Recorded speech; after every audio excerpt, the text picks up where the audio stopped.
And I don't have a food fight cabinet I'm showing off behind me, so. It doesn't work, but I mean, hey. I don't even have a broken food fight cabinet. Oh, no way. I do have a food fight cabinet coming, but it's a cocktail. Nice. Well, this isn't mine. This is actually Aaron Sanders' game. He just lent it to me because my wife loves it, and it promptly broke like the first day. The G07 monitor gave out, and there was some pixelation problem, but I never got that far because the monitor went out. I've been trying to finish other stuff, so I put it in here so I could stare at it and want to fix it, I guess. Did you see? We'll just let Adam start off and have the banter going. But did you see that IC tester that I posted? I think so. Yes. Yeah. The DIY one. Yeah. Right. I was gonna pick up parts for a bunch of those and try and get people building the library. There's a reasonable library of chips, but the neat thing about it is you can add more chips with just plain code text. So if you understand the logic of a chip, you can like just put in, hey, when you test the chip, do this, and it's all plain code like low, high, 0, whatever, and it'll go through the test protocols.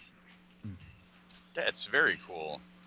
I've been wanting to go and pick one of those up. Well, I'll hopefully have a bunch of them at MGC.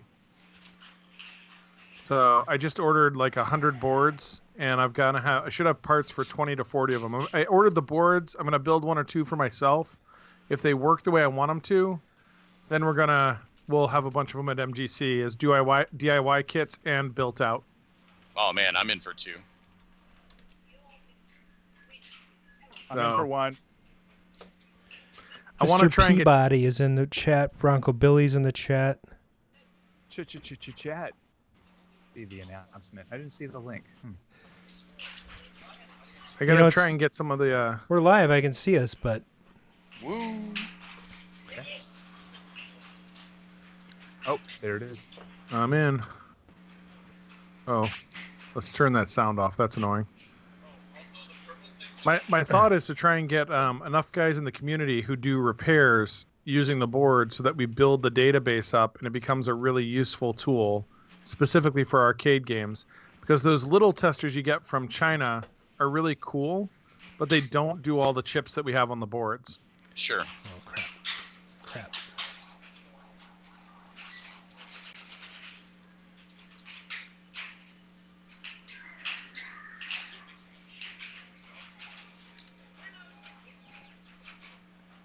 My pop-out chat going. Pop-out chat. Yeah.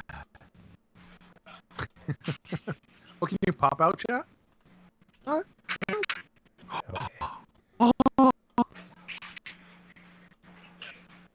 I didn't even know that. What? Mind blown. Oh my gosh. I don't have to look at Adam anymore on the little window. I can just have the chat up.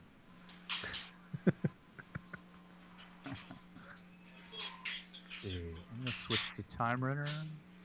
Yeah.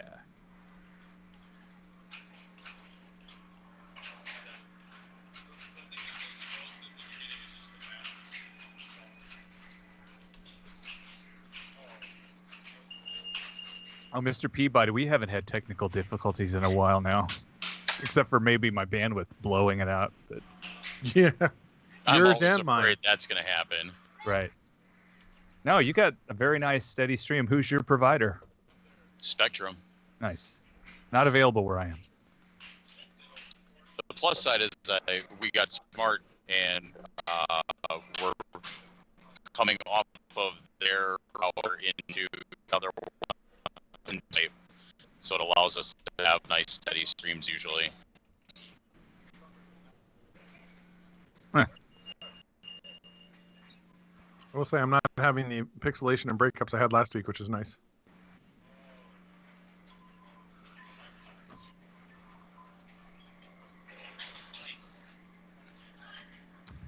Man, I can't make my light in my room blue like you guys. I'm upset. Well, I can make mine another color. It'd be hard for me to change my color at this point. Yeah. Let's see here. I mean, you're gonna have to be green if you want to be, or yellow. I have green behind me. Ah. There is a little bit. That's back where the bathrooms are. Makes it easy to see.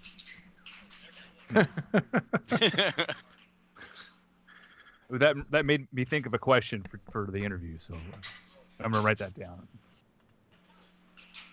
What is the best color to watch people go to the bathroom in? No. What? No. There we go. There's green. Oh, nice. Or we could do orange. Yeah. Oh, yeah. Hey, you guys. I don't see any blood on your scrubs today. That's No, I was in clinic. pretty clean. Oh, well, there you go. Blood on your scrubs? I had blood on my scrubs in the last show. I didn't realize it. I didn't either, but that's awesome. It was on my pants, though. Oh, well, that's probably why I didn't notice. While I was wheeling in my Tempest yesterday, I saw my hand as it slowly went into the side of the sheetrock and skidded across it. I was like, "Oh wow, that's gonna hurt." And it did. I've got to figure out how to get these 2 games out of my basement with like the backyard being basically mud and ice. Oh no. I would wait. What's the hurry there? Is there? Well, I'm supposed to trade my Major Havoc conversion and an Asteroids Deluxe for that food fight.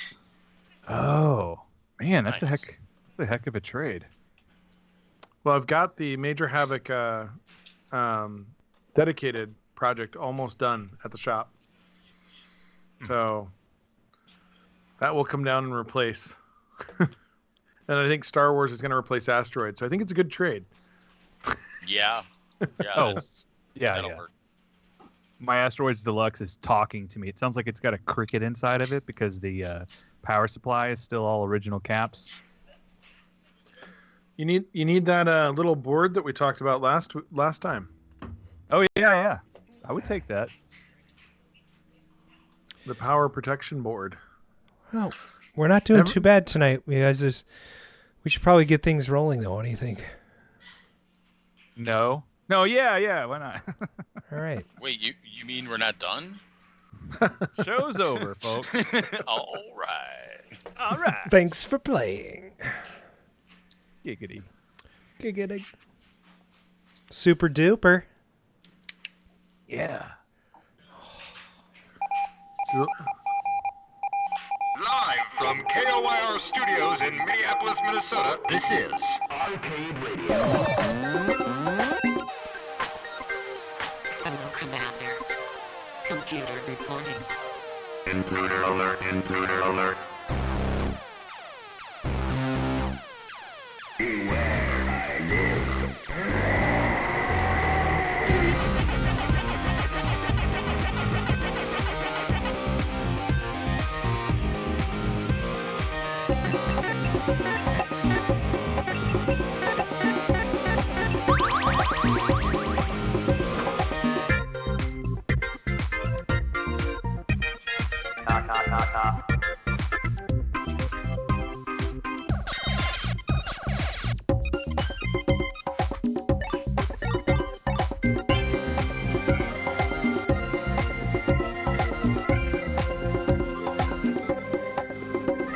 A stimulating opponent. Hello and welcome to episode 12 of season 3 of the Arcade Radio podcast. Today is Wednesday, March 20th. I know it's Wednesday, but thanks for tuning in anyway. And the time is now approximately 7:23 p.m. Central. Thanks for joining us in the Arcade Sphere. This is your host, Mr. Adam Fantastic. I'm joined by my co-host, Mark Time Runner Shields, and ParadiseArcadeShop.com proprietor and skipper to my Gilligan, Brian Thurston Howell III. And tonight, returning from his nearly 2-year journey into the world of running in a retro arcade, it's Mr. Gar Nelson. Welcome to the show. Hey guys, how you doing? Good. What? Welcome. What's up? How do you do it? We're not just in the arcadosphere, we're in the arcade. Yeah, that's looking good, too. Chatters, what do you think? It looks real good, don't you think? I think it looks good. Looks good. Chatters are saying that it looks good. It looks really It looks so good. They all want to go go. in there. Why don't you just real briefly give us a little plug? You know, where is this place? So I'm coming to you guys live from the Garcade here in Menomonee Falls, Wisconsin. We're a retro style arcade, have arcade games, pinball machines, foosball, air hockey, just tons of stuff to do. We've got about 165 games on the floor right now. And yeah, we're absolutely loving doing it. This is very cool. We're super blessed to be able to do what we can do. So That's awesome. That's fantastic. What are you up to these days, Brian? I've been working on a few projects over at the shop. I am putting together some of the Major Havoc dedicated parts that I picked up on the repro cabinet. Actually, the guy that did the repro cabinet for me just posted a timber cabinet on Facebook and made me think that I really need a timber. Oh yeah, but those that are one's cool. going off to Murky. Yeah. Timber cabs are being reproed. Now you just got to find a board set. Yeah, I know. Well, that's a little bit of a problem because the board sets that match it are the ones that are like super hard to find for MCR boards. It's like an MCR3B or something. I was looking into this today. Yeah, you might as well be, and you don't want to wreck a tapper. Or Discs of Tron. Right. So, and then aside from that, we've just been working a lot on Williams boards. Actually, I had a little visitor at the shop the other day, and Adam came by, and we got some board stuff going. Little. He called me little. So, yeah. You call him little buddy. Hey, little buddy. Hey, little buddy, you come over and we'll fix some Williams boards. It'll be fun. So I went over there, and I brought my joust set, which is cool because it's almost working. Yeah. But we learned a lot. We learned a lot. We did. It's funny. Those two chips between the ROMs on the CPU board. Yeah.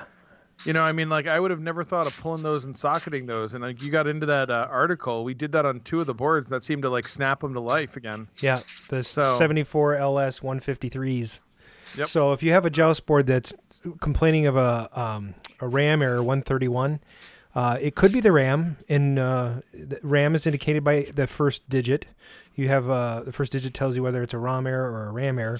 So if it's a RAM error, it'll be a 1, and then it tells you which bank it's in. It was bank 3, and it'll tell you which chip it is. So bank 3 chip 1. So 131 is typically if you have a RAM problem, but it also occurs if those pesky little LS 153s go bad. They're like the memory controllers. Yeah. So we found out very quickly that we could fix a few of those CPU boards, and so my CPU board's working, my interface board or widget board's working. I just have to do a little surgery on my ROM board, and I'm good to go. And I'll have a joust board for sale pretty soon. Nice. What are they going Fantastic. for? What's that joust board? Exactly. A zillion jillion. A zillion jillion? Would you? Tree Fitty. I was thinking I would sell for about 300. Yeah. I think you could trade it for a food fight cabinet. Yeah. Hey, Mark, I got this great deal for you. Not my machine. So, Mark, what have you been working on? Well, I received some Atari Start Repro buttons from Arcade Shop that I picked up. Thank you, Brian. Oh my God! Yes, I did a review on my channel, Meet the Time Runner. So if you've got a few minutes after the show, go check it out and listen to me ramble and click buttons thinking, hey, if I click, this is content. The whole point I'm trying to do is make it to 10 minutes, and I never made it. So whatever, it doesn't matter. So that was fun. I've got one of them in my centipede cocktail right now. What else? Centipede. He said centipede. In Austin, which is beautiful. To what now? I would love to build an arcade there. To what now? I was in Austin. Am I roboting? Okay. You just. Oh, okay, you I just cut missed out. the tip. Yep. Right. Yeah. So I picked up a Tempest and the Kicks for $900. Make you high. I feel like that was a pretty good deal, and it was fun. Except for the lady was showing me the house, which was in the middle of nowhere.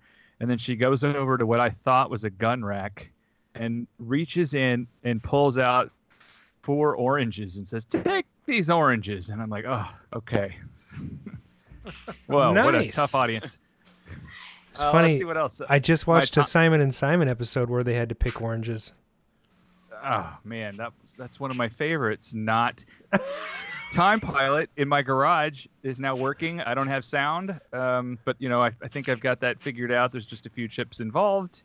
Plus, I have some caps that are pretty old on there. And then... So Gar, what have you been working on? Not too in depth. We do need interview fodder, but you can give us a highlights. Man, we do all of our own maintenance and repair here, so constant.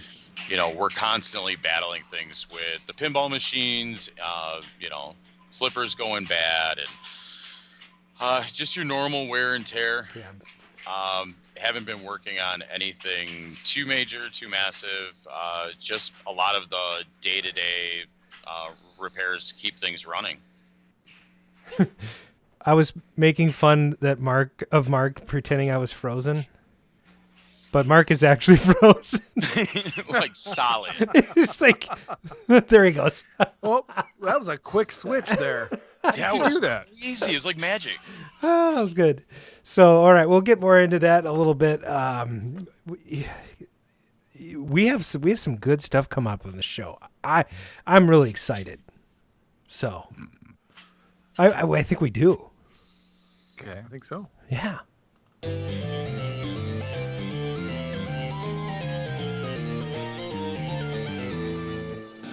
The news channel, hostage, Israel, government, business merger, refugee, oil supply, defense, the Klan, education, strikes, crime, riot, Canton, science, celebrity, the earth, the universe, the news channel. Good day, I'm Bob Cash. And I'm Jim Wilkerson. This is the news channel. We interrupt the ventilator. And now, the Arcade News with Brian McLeod.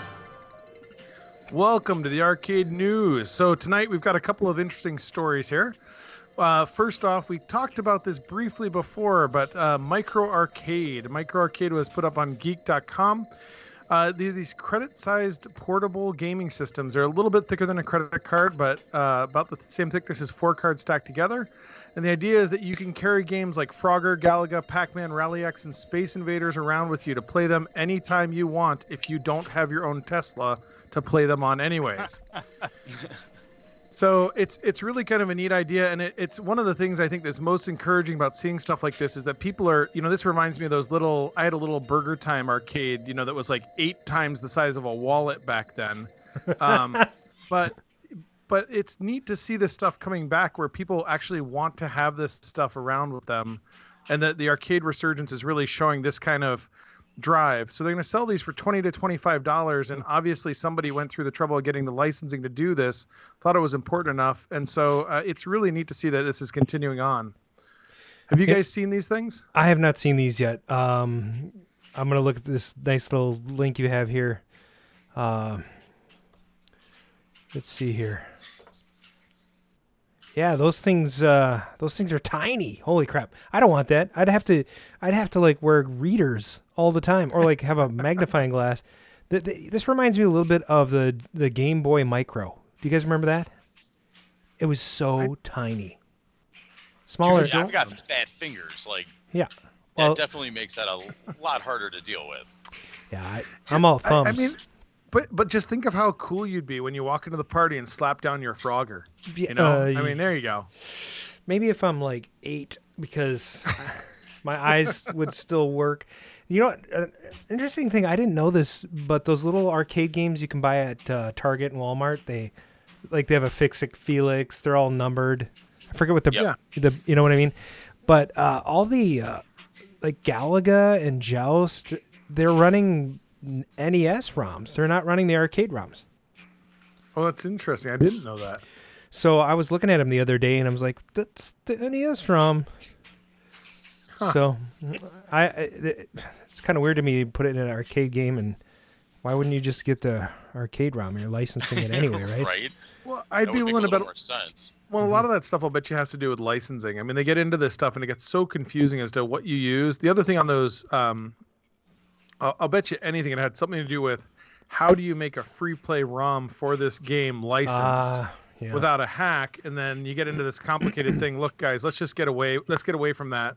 The other thing is you get into what emulates the arcade ROMs is MAME. Sure. Right? So you can't sell the thing with MAME, so they probably have an NES emulator that MAME's not illegal though. No, but MAME's not, but you can't sell it. Oh, because of the Yeah, because it's open source. Yeah, it's so open then source. I'll bet you there's an NES emulator they found, and they said, "Here we go." Yeah, got you. Yeah, you're probably right. So moving along here, why can't you call it a barcade? And this, this is actually a really interesting news article. This is something that came up quite a while ago, but people don't realize this. With all this resurgence in these arcade bars, so we won't call them barcades. Some of them are opening up and calling themselves barcades, and then they're getting this nice little cease and desist letter and phone call from Barcade, which is a Brooklyn-based firm that owns the trademark to this, and they started this years ago. It was like 2007. I just want to let you know that before you became a host, we did this story. So, and guess who got the cease and desist? Yeah, and guess who ended up settling? This guy who's got 2 thumbs and a domain name with Barcade in it. Not me. So yeah. So anyways, don't open up a barcade is long and short of that one. And they are litigious. I actually had 3 or 4 days of conversations back and forth in email, and then finally I ended up calling their lawyer because I contacted a local lawyer about IP law, and he's like, "Well, you could fight it, because it's not." They had you couldn't do barcade blank this.com or barcade whatever.com, but mine was Valley Barcade with the city name in front. And so he said, "Well, you could try, to," and I said, "Well," he's like, "but then you probably lose, and you'll probably have to go to New York to fight it, and it'll cost you thousands of dollars to fly back and forth for a stupid domain name." That's when you change your name to Valley B Arcade. Exactly. So anyway, I called their lawyer, and I ended up communicating through him and said, "I'm not a squatter. I'm not trying to infringe on their space. I'm in the freaking middle of Minnesota. Give me throw me a freaking bone here." And so they did. They bought the domain name from me. How much? Well, enough to get a centipede machine. Well, that's good. Which is what I bought. It's interesting with all this stuff when you get into the trademarks and protecting them. I know a good buddy of mine has had going through that with synthesizers. Actually lives out in Milwaukee, but it really gets down to how much can you afford to spend on defending your rights. And at a certain point, a lot of people just kind of throw in the towel, more so because they just can't afford to defend it. Sure. Yeah. So, and moving along here, Konami announced anniversary collections for Castlevania Contra and a number of other arcade classics, including Gradius 2, Life Force, Thundercross, Scramble, Twinbee. So these are going to be launched. It'll be available on the Switch, which is becoming rapidly popular with the kids nowadays. The PlayStation and the adults. 4, Windows PC, and Xbox One. I might actually buy a Switch. I actually own one, which I have is part a PS4, of my little laugh there. And I've heard, I know you have one. You love it, right, Brian? It's, the Switch is actually a really neat system because, it is a portable system that you can plug into your TV. So it's kind of fun because you can play the game, pack it up, go on a road trip, get on a plane, do all this stuff, and literally take the games that you have on your Switch with you. And it's legitimately powerful, right? Today. Yeah. And it's legitimately powerful. Oh, yeah. Gar, you take that thing to work, you're surrounded by 160 games. I know, right? We're slightly addicted to Pokemon Go here. Oh, okay.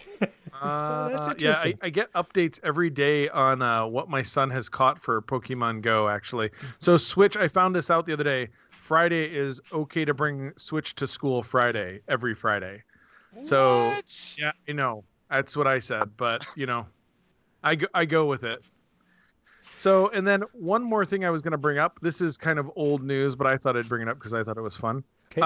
Back in 2018, it's a product that I was going to bring up. There's a guy, I'm going to butcher his name, Akshay Bawija, that developed this little Arduino IC tester. And we've been playing around with this, thought it would be fun to do a run of boards, but this allows you to do testing of a number of different chips up to 20 pins, your little LS74 chips and others. The really cool thing about this is it's all open source. So the ability to test the chips can be changed and added. also it tests RAM. No, this one does not. That's the Oh. Neolock system. So the Neolock is actually really cool. We'll talk about that next week. Okay, sorry. I'm But sorry. this one, Just Look at Adam thinking he's smart. guess I what? know. I can edit the show. Oh, snap. See, but I did overload. I did overload Adam with a bunch of new gadgets this weekend, so Yes. he does have some excuse. I kind of was like, "Look at this board! Look at this board! Look at this board!" Yeah. So the last neat night thing I'm about this getting texts at like 10:30 at night. Hey, what do you think of this? I'm like, maybe it's a picture of a woman. No, it's a picture of a freaking pinout for a drawing that he's working on. I'm not gonna say what it is because it's gonna be cool, but like I'm like, what does that even do? And he's, Don't feel bad. Some of us think those pictures are sexy. I did too after he explained it to me. It's like, hey Adam, here's this picture of this naked woman. This is sexy.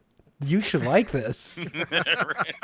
Oh yes, now I get it. Look at the straight lines on that board, baby. Look at the size of those video processors. The kind of fun thing about this IC tester that sets it aside from other things, there's two things about it that are kind of fun. One is that you can actually add, as I said, to the chips that are able to be tested by it by a simple text file. And the second is that this IC tester doesn't require you to know what chip it is. It can actually search for the chip. And so if it's in its library of chips, it will tell you, identify the chip, and it will tell you if it's good or bad. That's so cool. Just kind of some fun info. Nice. I approve. So, and that is a wrap up. Do we hit the Atari buttons enough? The fact that they sold out in like 5 minutes of me posting that on every major Facebook group. Yeah. I don't. I actually wrote him an email and didn't hear back. I also did. I asked him, can I buy a bunch of these because I want some. Yeah. Well, I wrote him and I said, do you know when they'll be back in stock? And he must just be like, I'm not answering anybody. Well, it's funny. I mean, Steve's a great guy, but he's not on social media, and Sure. and so it's kind of funny because I don't think he was ready for the onslaught. I mean, I posted that to like 4 or 5 groups, and they were gone in like an hour. Yeah. I mean, it was hilarious. And then somebody thought that I was involved in the production. I'm like, no, I was there looking for something else. And I went, holy crap, somebody did the thing I wanted to do. Right. Yeah. No, let's see here. I bought 10. Nice. I should have. I'm sure they'll be back. Yeah. I have one Yeah. original Let us button. know before you let everybody else know. You already sent us all the other texts. Right. Look at these sexy buttons. They're too small, though. Oh. Look at the size of these buttons. It was cold out. All right. I guess that brings us over to Mark here. Back in '82, I used to be able to throw a pigskin quarter mile. Back to the cave with Time Runner. Why are things so heavy in the future? Is there a problem with the Earth's gravitational pull? Welcome to Back to the Cade. We will try this without roboting too much tonight. We have 3 segments this evening. First off, arcade news as of March 20th, 1979. Can anybody do the math? What was that? 40 years? Anyone? Ish. Yeah. Yes. I'm not telling you. Okay. So Head On was released around this time by Sega. It's where your car continuously drives in a rectangle channel with a simple maze. This thing says, at the 4 cardinal directions are gaps where a car can change lanes. The goal is to collect dots in the maze while avoiding collisions with a computer-controlled car that is also collecting dots. First maze game where the goal is to run over dots, and Head On is considered a precursor to Namco's Pac-Man. Anybody here? Alrighty then. That's a great picture of him, though. We should take a screenshot. I actually loved Head On back in the day. Very cool red cabinet. You guys remember that marquee Head On? It was I actually don't. Cabinet. Oh man, I played a ton of that back in the day. I believe they had a home console release for it too, where you were able to play it. It's a pretty cool machine. It's like I think there's one at Grinkers. Oh, yeah, it's like what was that game? It's vintage. Like it looks vintage. What was Dodge 'em? Dodge 'em for the Atari 2600 VCS was basically the same game. Yeah, I can't remember where I was playing this. I was playing this at somebody's place. It might have been out in Wisconsin, but somebody had this cabinet, and I had forgotten that one. Yeah, that's a fun game. Super simple, but just a hell of a lot of fun. Challenging, especially when you get the other car going in the other direction, and it definitely was a lot of fun to play back in the day. I remember plenty of quarters going into that machine. Now, if I remember correctly, and it's not a game that I played a ton of, but the joystick moves the car in the direction at the brakes, right? And so the joystick shift your lanes. Right. And one of the things, but if you're in the top lane, right, if you're going across the top, you go up and down to shift lanes. If you're on the right, left, you go right or left. Yes. It's not from the car perspective. And if I remember correctly, it was messing me up completely because I kept wanting to go right because I was thinking, okay, I'm in the car. Right. And the whole perspective thing was just, I kept shoving the stick the wrong way and going, why isn't it going? Well, and if I remember correctly, they also made a Mario Kart map that was based off of that same concept, where it had openings for you to be able to go through and change lanes, but then they added in the multiplayer action. Now, that would be a blast. That would just be... I think they made that for like the N64. Oh, look, Mark's back. Hey! Yay! Hi, sorry. I had to switch wireless networks because every time my segment comes up, my internet shits out. Go complain to the neighbors you're stealing the Wi-Fi from. Dang it! I'm sure they're stealing it from me. I should change my if I told you what my wireless password was, you would be like, "That's just too simple." I just learned something new about Xfinity. I didn't know this, but do you have Xfinity?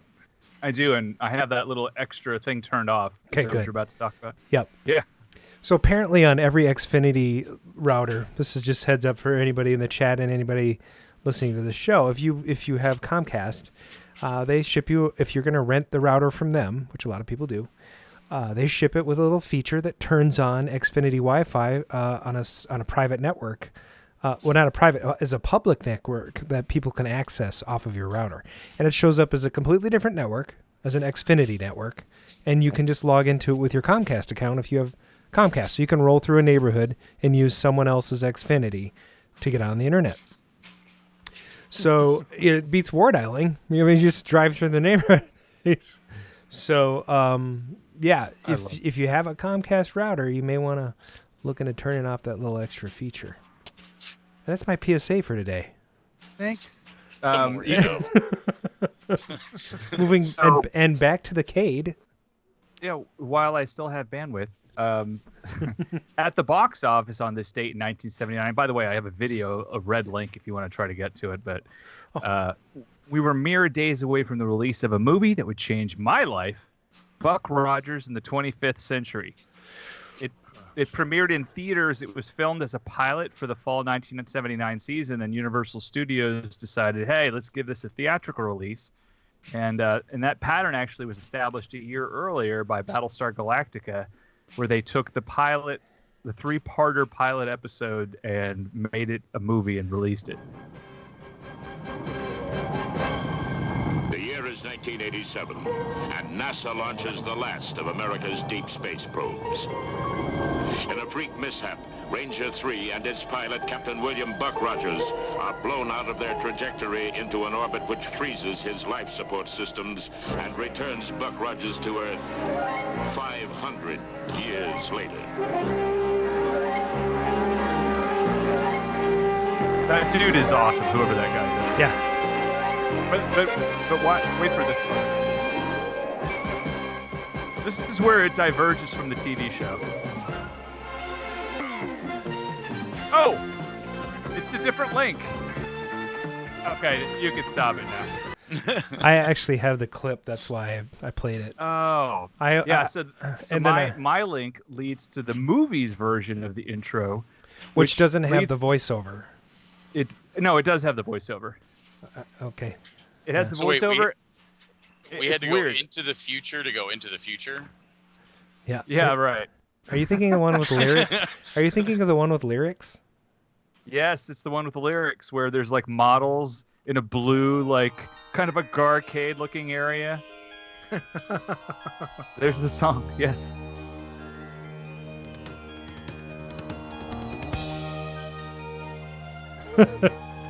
Here it comes. Far beyond the world I've known, far beyond my time. What? Not a lot of people know that Buck Rogers had lyrics. So, yeah, that was for the movie only. And I have the Buck Rogers in the 25th Century soundtrack. I am a big Buck Rogers nerd, actually. Oh, so nice. Anyone comes across a Buck Rogers pinball, that is one that is on my list. So sweet. It's not great, but I love the back glass. Yeah, I mean, I would get a Bionic Man, $6 Million Man, rather, but it's terrible. It's a terrible game. That was my first pinball machine. Oh, wow. $6 Million Man, 6-player machine. It was awesome. Loved it. Wow. Yeah. Okay, well then maybe I should go get it. Okay, I'm gonna it's going back on the list. It's and I don't think you can find it on YouTube anymore. But there, somebody put the Buck Rogers music to the opening welcome screen on the Macintosh for OS 10 back in the day. Remember when it used to say Bienvenido and it had all these zooming effects, and somebody put the music to it and it fit perfectly. I wish I still had that video. I'd play it right now, but I don't. Well, the last part of my segment is about what was on TV on this night in March 20th, 1979, a mere 40 years ago. The second episode of the Three's Company spinoff, The Ropers, was airing this evening. Oh my gosh. Yes, I watched it here in this house, unfortunately. I'm in my parents' house. I bought it from them. They don't live here anymore, I swear to God. You kicked your parents. I have a story.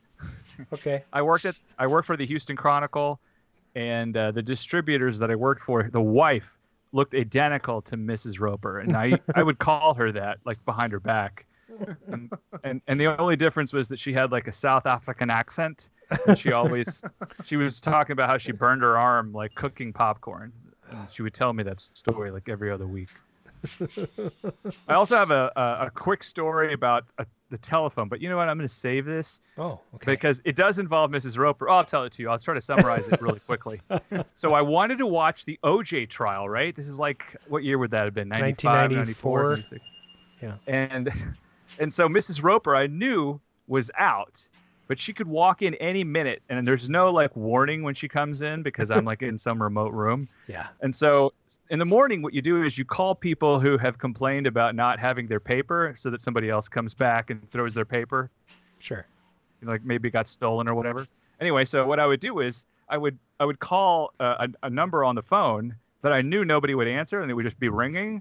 And then I would watch the OJ trial because like eventually she's going to walk in and go, you know, what are you doing? I'm like, oh, I'm returning, you know, somebody missing their paper. And I swear to God, my record is like 3.5 hours of sitting on the phone while another phone somewhere was ringing. Oh my God. And that's my Mrs. Roper story. And now we're going to move on to What's in the Juke. What's in the juke?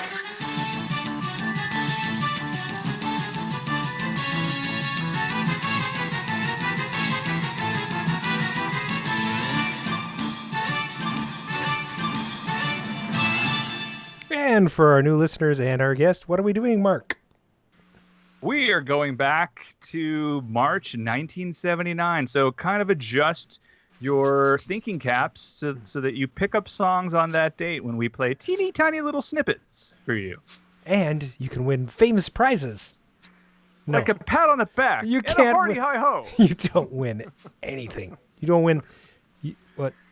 You win our accolades and, you know, sincere respect. Yes.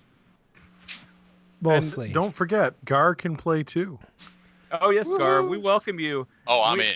We welcome you. I mean, I don't know where you were in 1979, but some of these had lasting power. I think they are not just limited to that. If you get the artist or the name correct, you will hear half point. If you get both of them correct, you will hear Full point. and whoever has most points at the end of the game gets our love and admiration. Let's start with our first clip. Oh, All right, here we go. Let's start with our first clip. All right. So that was nice and short. And for the chatters, we'll just do that one more time. Here we go. Oh yeah, here we go. It could be a number of things actually. The clapping song. It's the clapping song. the yes. clapping song. Village people in the Navy, all in one fell swoop. Full point. For Circus World. Who is that? Welcome to the show. I don't know. What a good listener. Yeah, all right. That was All In the right. Navy by the Village People. Okay, the next one. Oh, mama, I'm in. Maybe I should play that clip again. Oh, mama, I'm in. Some disco song. I can't hear it. You can't? I think the No, chatters can. I think the pinball sounds are not grinding out a little I'm bit. in fear for my life. There you go. Sticks. We got Wooden Gamer. I know who that is. Welcome to the show. Half point. For Mr. Matt Wooden Gamer. Laura, that's part of the song. It is part of the song. You guys are close. From the long arm of the law. Got the lyric. Oh, Jeff Hagendorn, welcome to the show. And I'm going to give it to you. You're close enough. It's Renegade. Half point. All right, so that's Renegade by Styx. Here comes the next one.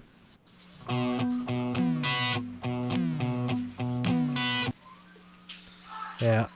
Ba-da-ding-ding. Wow. Someone's going for the world record on Donkey Kong. That's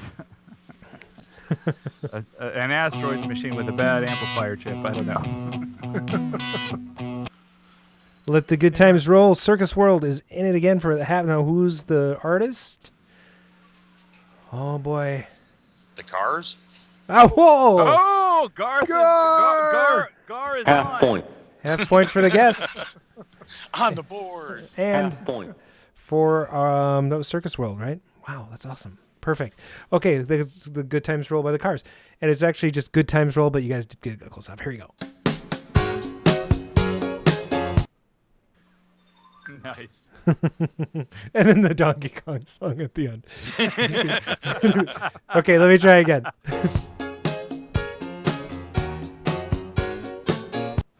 You think that counts as? Michael McDonald singing, isn't it? Oh yeah. It is. Well, would be. What a Fool Believes. Oh, that's a half point. And Half point. Jeff. who's got the rest? By Lionel Richie. No.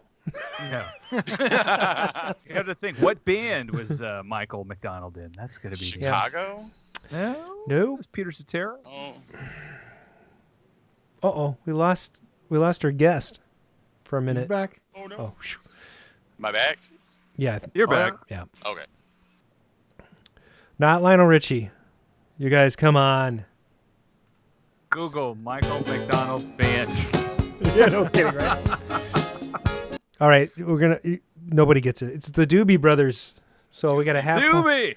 Half point. We got a half point for What a Fool Believes. Oh, Jeff, you were so actually- close. You were so close. Well, but he would have gotten it before the lag. Yeah, I'm gonna go give him. You're gonna give him. it to You're gonna give it to him. I wouldn't. I'd be a jerk. Okay, here we go. The next one. I love that. Oh riff. yeah. Such a good That's- lick. That's, I used to listen to them all the time. That was Me one of my too. favorite bands growing up. Me too. Yeah, especially that second album. This one's really good though. It's a good album. I remember having.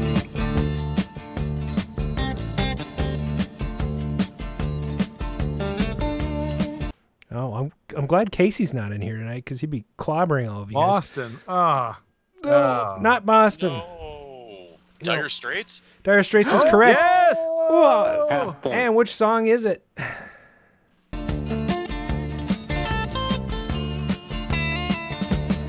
You get a shiver in the dark. It's raining in the park. But meantime, such a good song. Sultans of There we Swing. go. Circus. Yes. Circus will pulls back the lead. Yep, I Sultans of remember Swing. having arguments when the Indigo Girls covered Romeo and Juliet, that I had all of these young women in college insisting that they were the ones that released that song. Very Oh disappointing. yeah. Yeah. Well, here's your next track.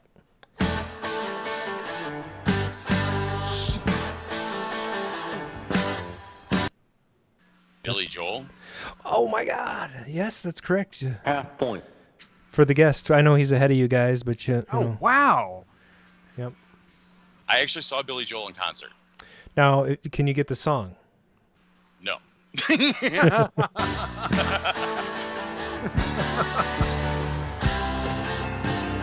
Well, you went uptown riding in your limousine. Now, can you get it? It's not Uptown Girl. We'll give you that. No. Jeff Hagedorn actually guessed that. Yeah, nope, not Jeff Hagedorn. Sorry, Nope. you're close, but no cigar. No cigar. Oh gosh. I'll give you a hint. It's 2 words. That's 2 words. Only 2 80s Billy Joel. Park Avenue clothes. You had the Dom Perignon in your hand and the spoon up your nose. Oh. It's so sad because I don't know the names of the songs, but I can Bronco sing along. Billy. Bronco Billy. Yeah. Half point. That's close enough. Big spot. Big S bot. It's someone saw my shirt today. I was wearing a Robotron shirt earlier, and someone said, "Hey, you got a cool Robot Ron shirt there." Yes. I'm like, We have a "Yeah." 4-foot robot Ron hanging up here at the arcade. Yeah, it's pretty sweet. Yeah, shout out to Joe, my coworker who mentioned that today. Okay, next track.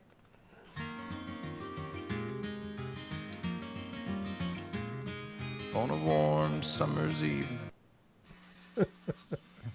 That's a classic, but Kenny not a lot of people Rogers? know that one. Oh yeah, Holy crap. Half point. this is. I mean, you're like killing it here. And the song is. Now you're asking a lot. On a train bound for nowhere. Oh, Jeff Hagedorn. The gobbler. Got it. Come on, The Gambler. Jeff. Come on, Jeff. That's Just Close enough. I The get Gobbler. okay. It's one word. it. It's one not letter. cock gobbler. Come Half on. point. Hey. I wish I could do quarter point. Misspelling. We're in a rare 3-way tie for first place at 2 points between Jeff, Circus World, and Gar. We're in Right. a weird tie with a gobbler. This one's going to be a tough one. It's my favorite song. Really? No. Should I It's play? funny how this became so popular. It's actually I remember hearing this all the time. Sticks? No, but that's a good No. guess. Oh. Yeah, it's in their style, I think. I Yeah. played that on the piano when I was a kid. Yeah, we're gonna play a little bit more. Oh, okay. It could be Dennis DeYoung. You just expect him to come in. Hi. But it's not. Journey. Oh gosh. Susan's like groaning upstairs right now. I think she just started crying. Well, The Mets wearing off? the meds were. Okay, for those of you that don't know, she was hurt. Okay, she actually is legitimately on drugs. Okay, this is gonna be a hard one. I'm gonna play a little bit more.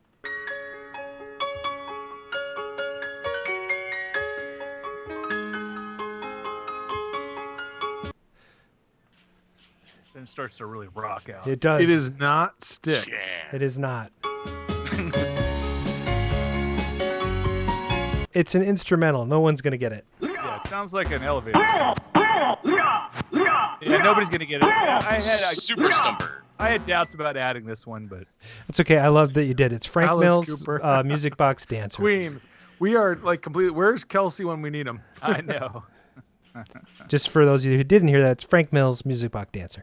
Next one is this one. I did that on my Casio keyboard. Nice. Here we go again. Seriously, they must have used a Casio Isn't keyboard. that a stock beat? It is. I'm It's as good as it gets. It's probably. It's Oh, 1979. holy crap, you Circus guys! World. Circus World, Heart of. Are you kidding me? That is a full point. I should give him a bonus point just for knowing that. Wow. Yeah, all right, here's a little clip of the actual song. So good. Blondie Heart Glass.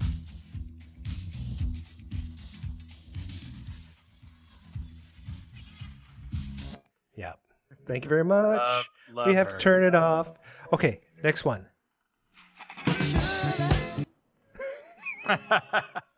Wow. Distinct voice. I actually was in New Orleans once, and then I was walking, and then like a guy and him pulled in front of me, and then went all the way to a hotel. Like he was escorted there. Very short man. Interesting. Yeah, he is in the original. You know, the other thing is, this was a 45 that my dad gave me. He went to a garage sale, picked up a Michael Jackson 45, this one, and a couple other ones. Wow. Nobody's getting it. Okay, I'll play a little more.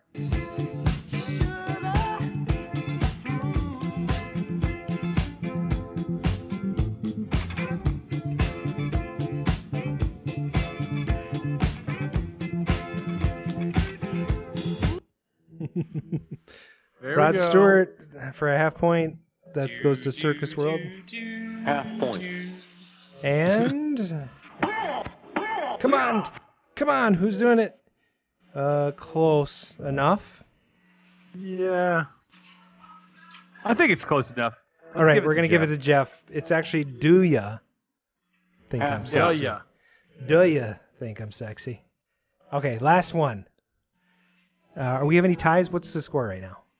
The score is Circus World with 3.5, Jeff Hagedorn for 2.5, and Gar pulling up the rear with 2. Pulling up the points. rear. All right, here we go.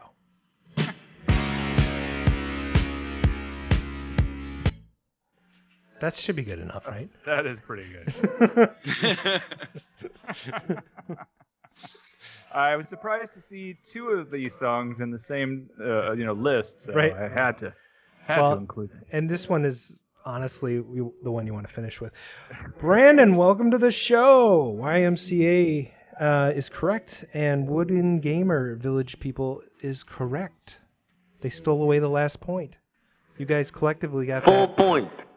So that gives you each a half point. What did we end up with then for the winner? Who did we end up with? Circus World is the winner. Jeff Hagedorn in second. Our guest Gar Nelson is third.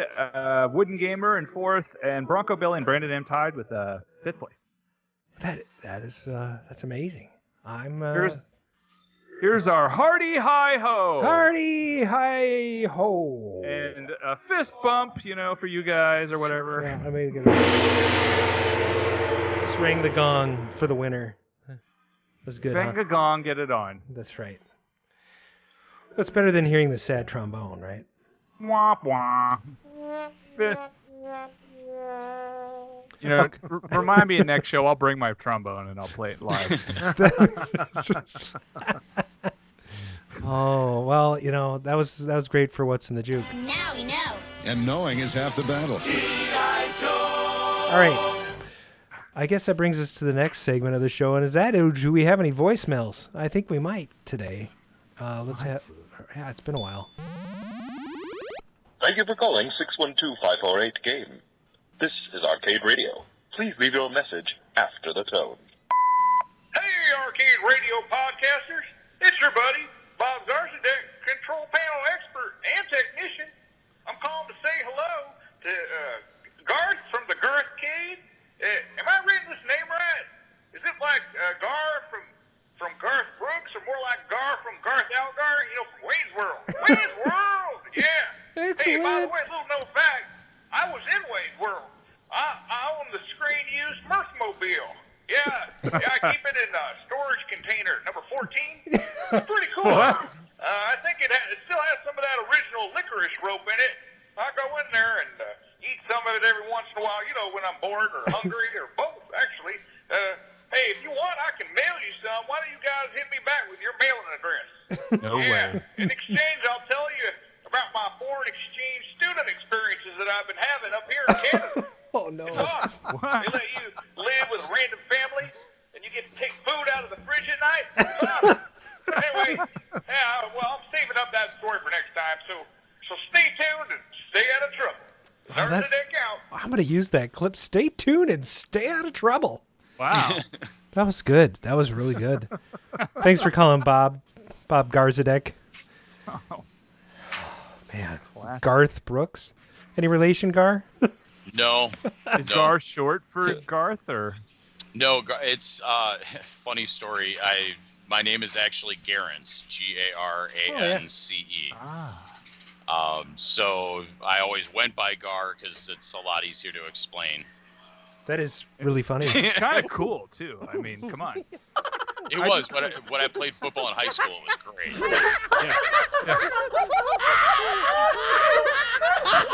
Damn it, Adam! What the hell? It's more fun than a barrel of monkeys. Sorry. Just got out of control there for a minute. Watch out now. Somebody sat on the board. It happens.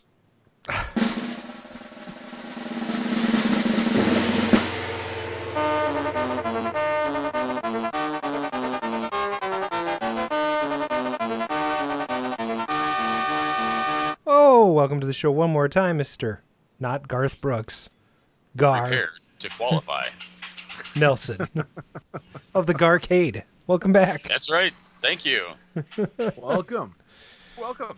So, we already kind of know how things are going.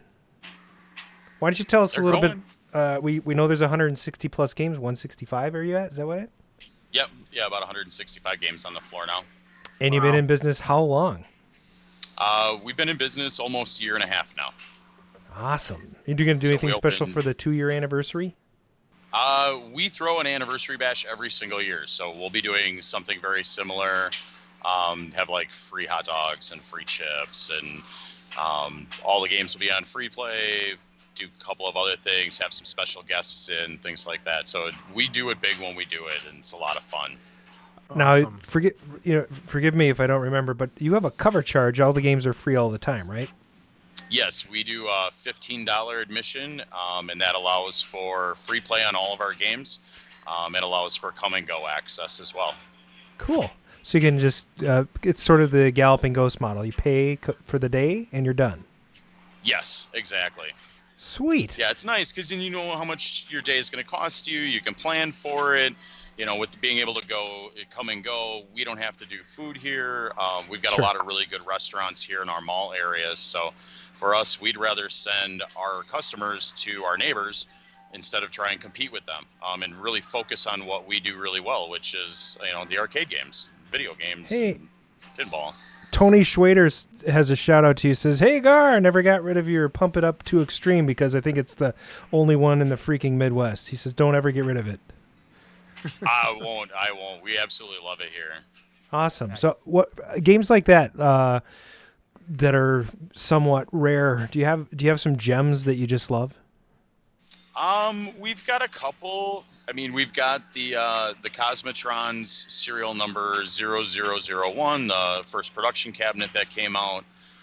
So that's a real big one for us. We bought a lot of new pinball machines lately. One of them we absolutely love is Total Nuclear Annihilation. That was Scott Denisi, which is absolutely phenomenal. The gameplay from top to bottom is really good. It's not rare, but it's a very, very cool machine, something we love having. We just picked up a Fix-It Felix within the last couple of days. So that's pretty cool. That was one that we've been looking to add for a while, and we really wanted to. So we finally found one that was built up and ready to go. Sweet. Nice. I love it. And then Brian actually has my old super rare baby that I totally miss, my old Missile Command cabinet. In the Sonic Sagasa cabinet, which is super rare, very cool. I had it in my own personal basement for years and years, and I traded it to Brian a little over a year ago for a Battlezone cabinet, which has been just a stud on our floor for us. So But I definitely miss it.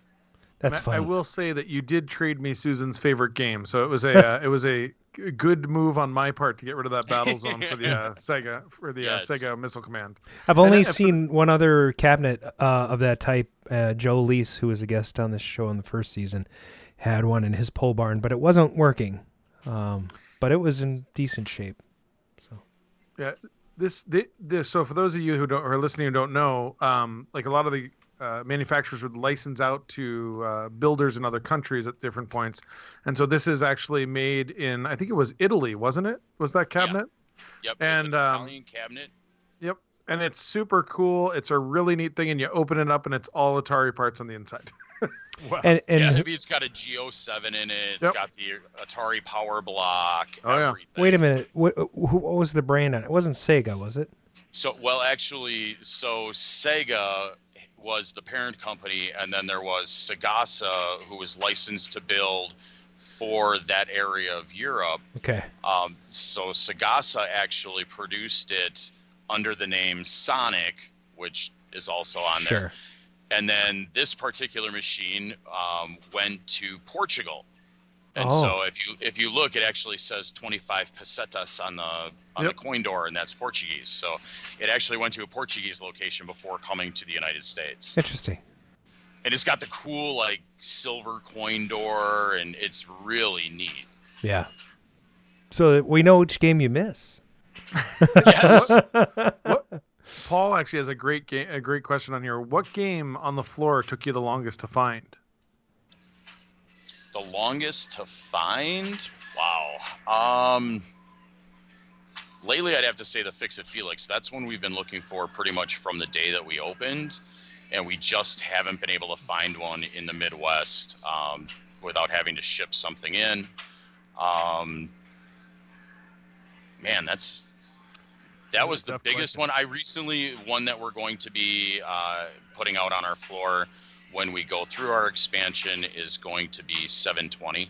I'm working on getting that up and running and tweaked out, and the boards are off with a friend right now, getting gone through. The power supply is being rebuilt, the monitors being rebuilt from top to bottom. So we're definitely putting a lot of work and effort into that one.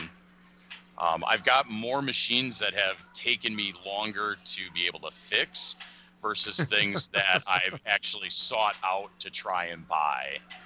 So out of curiosity, is just an add-on to that question. So is there a game in particular that you guys are looking for that you're like, because we'll give you a shout out on the show. Somebody might have it and be willing to sell it, but is there a game that you are going, oh my gosh, if we could just find this, it would be awesome? There's 3 games on our list. One of them, obviously, Paperboy, which everybody is looking for. That one's super tough. The other ones aren't as rare. We are looking for a Gyrus right now. That's one my business partner, Tim, absolutely loves. And so we've been kind of keeping an eye out for that one. And I had another one, but I've just totally brain farted. So there's like a whole list, you know. Oh, yeah. And like I said, I would like to find, we actually never backfilled that Missile Command. That was the third one. I would love to find just a standard Atari Missile Command. Oh, yeah. Well, Brian, you can hook him up, right? You got one that you put on his floor? All I have is this. I have the one that he sold me or traded me, and I've got the Centipede, Millipede, Missile Command combo team play one that I am going to get rid of at some point. Oh, let me know. I might be interested. Yeah. Well, I could bring that to MGC. That would be good. MGC, yes. Mm-hmm. Another question from the chat. Game that would surprise everyone that's a good earner. Well, a lot of our games don't actually take orders, so for us, it's just how often the game gets played. Honestly, I'd have to say, like we have a Sammy Zombie Raid. That one gets a ton of play, and I mean the cabinet looks really cool. It's an on-rail shooter, but people are they gravitate to it. They like that horror theme. Monster Bash has been amazing for us. We have a Chicago gaming Monster Bash right behind me here. That one has been, I wouldn't necessarily say it's a surprise earner. Sure. But that one's been really good for us. And are the pins free too, or do you charge for those? No, the pins are free as well. That's cool. Wow. So we do everything. We've got about 20 pinball machines on the floor. We've got 5 or so that are, new within the last year. Awesome. Chicago Game has really done a nice job with these rebuilds. I haven't seen the Munsters yet, but I have one of the Medieval Madnesses, and I mean it's really impressive how well these games are being remade. I can honestly say we've had our Monster Bash now on the floor for 2, maybe 3 months, and I have yet to have to fix anything on it other than like a minor adjustment. The Chicago gaming machines, from what I've seen so far, are built very, very well. We love them. We're looking at buying another one in the near future. Do you have, for the pinball machines, do you have any favorite designers?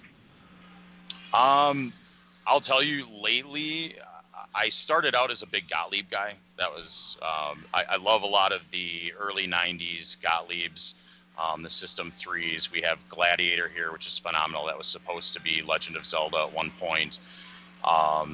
We have, we had a Waterworld, Rescue 911. So, we've got a lot of the DMD Gottliebs. But my 2 favorite machines here personally are my Monday Night Football. The gameplay is kind of unusual. It was one of those Data East, Stern kind of mixes. It's neat because it's all Data East, but every once in a while you see Stern logos on the machine. And then another one that I recently really fell in love with and I've been playing a lot of is F14. Oh, yeah. F14 Tomcats. It's a fast game. Ours plays really mean. It's really nasty. I did it in really bright LEDs, so when the light show goes off, it's almost blinding. And we did that intentionally because, we thought about it like this is supposed to be a fighter duel, and you're going to have distractions and things blowing up and lights going off. And so we wanted the sound and the light show to really pair into how well that game plays. So it says here that on Pinside that the Monday Night Football was designed by Ed Sebula, Joe Kamenkow, and Lonnie D. Ropp, R-O-P-P. Don't know them. Yep. That's kind of cool. It's an interesting design game because you're trying to go for touchdown scores as well as point scores. So there's different things that you can do with it. There's head-to-head play where each player's score, and it tells you who won out of the battle between the two of you. And so it's a little unusual. It's something different. It plays a little bit different. It has a multi-ball, alphanumeric displays. It's a really attractive looking machine, and it's got, the old ABC Monday Night Football crew. So it's got Al Michaels and Dan Diodor. And Frank Gifford. Gifford. Frank Gifford, absolutely. That's one of I grew up watching those guys, Yeah. so that machine really holds a little extra for me. Yeah, it's interesting because themed games are so difficult. I have a buddy who collects pins, and they're all they're all electromechanical, and they're all card based or pool table or right. And I think what sells mostly today are movie and TV properties. So Monday Night Football, yes, it's a title, but does it start out with this? It does. It has it has the Are You Ready for Some Football? And it'll actually stream through the entire song as part of the attract mode. It's really cool. Oh man, I gotta get it. that would go great next to an NBA Fast Break, in my opinion. Yes, absolutely. That'd and be then a awesome. pitching bat next to that. It's funny. I've never been a sports guy. Growing up, I didn't watch football. I watch it now. I wasn't really a baseball fan. I go to games. I still don't really watch it on TV. I listen to them sometimes, but more football. But I always had fun playing the games that were modeled after those games because as a little league player and a young football player in junior high, I knew how to play the games. So you put a video game in front of me, or a pinball, that's a different story. So it's interesting how those games are designed really well. The people cared about them, not just to stick Monday Night Football on with a bunch of football stars and then be done with it. No, there was a lot of thought. This one actually has a ramp that comes out of the play field and lifts up that you have to hit to be able to shoot the ball through the goal post. And they did some neat tricks with it. It definitely plays a little unusual. Yeah, that's cool. So you were talking to me a little bit about how you're kind of becoming a decent-sized sponsor for MGC. Tell us about that. Oh man, we are really excited. We keep every year expanding our sponsorship and trying to do more with the show, and do more with our community involvement within the gaming community. And this year, one of the sponsorships that we're doing is we are the speaking room where they're going to have the panels and stuff. That's going to be the Garcade room this year. So on all the maps, it'll say the Garcade room, and people see our logo and see our name, and really help to kind of attribute how much we're really trying to do with the show. We're planning on bringing like 20 games to the show this year to be able to display, and some of them we'll actually have for sale just because we're looking at upgrading what we have on our floor, getting rid of some of the B-list stuff, and really trying to make sure that we have as many A-list games represented as possible. Like everybody else, we are getting into a position of finite space, so we really wanted to see what we could do with MGC this year and partnering with them and doing as much sponsoring and work with them. And we've got more in the works, things that we're definitely talking with them about, plans still for this year and for years coming in the future. That's great. So tell us a little bit about this. You're talking about floor space. So you guys have gone from 60 games a year ago to how many now? We have a little over 165 games on the floor right now. And then what's going on? Like you mentioned, you're adding on to that. That's not good enough. You're going bigger. We are. So right now, we originally came into a space that's approximately 7,200 square feet. We left about 1,200 square feet of that set aside for shop space. And then the rest of the space is set up as the primary arcade and our party rooms, things like that. Now what we're doing is we're moving that shop space into an adjacent space in our building, taking on the additional lease for that, moving our machines over there to be worked on kind of off to the side, which will allow us to add another 1,200 square feet of arcade space. So we started with about, I want to say 5,400 square feet of just game space. This will allow us to get closer to about 6,500 square feet. Does this mean the cubicle type things are going away, or how are some of them? Okay. Some of we'll still have the cubicle walls in place for the party rooms. Oh yeah. And for the cafe area, but like right now we have one that's up separating the space that used to, or that was the shop space and the primary arcade space, and that wall will be coming down. So it'll kind of continue to use that wide open atmosphere that we like to have here, that open design concept. Right. Nice. Yeah, I really like the layout in your arcade. There's a virtual tour you can take if you go to thegarcade.com. Is that right? Yes. Yeah, we have a virtual tour, so you can go through with Google Street View and actually walk through the arcade and see the arcade just as if you were kind of walking through and being able to check things out. It's a really neat addition that we're really excited to be able to add to our website. It's very cool. So Thank you. Hey, I have a quick question. Are there any games that nobody plays, but you love that game and you're going to keep it in the arcade no matter what? There are a few. We do have a couple of games that just they don't seem to get a ton of play. It's funny because I tell my business partner Tim all the time, I'm like, every time that I say I'm going to pull a game off the floor because it doesn't get play, within the next day or two, there's like nonstop people playing that game. Uh-huh. That's the cool thing about the free play concept is it allows you to try things that, when you had to put a quarter into the machine, you may not have necessarily tried because there was that risk versus reward. Whereas now there's no risk. Like you can experience new games, which is really neat. So no specific games that you can think of, or Surf Planet is definitely one of them. That's why, it's like, I thought for sure, I was like, hey, it's a snowboarding game. Like, people are going to have fun with this. It, like, never gets played. Just sits there. It's pretty. It looks nice. But, so that's one of those that at some point in the near future, we'll be looking at upgrading to, something a little nicer and that will get more play. Right. Nice. Yeah, we had another question from the chat. Paul Sarnen's asking, what game do you hate moving the most? And how many games do you have in storage? I'm going to tell you right now, the worst games to move are the dance machines, like DDR, Open Up Extreme. Those pads are so heavy to move. They're awkward. The machine is 3 different pieces. So it requires, there's no wheels.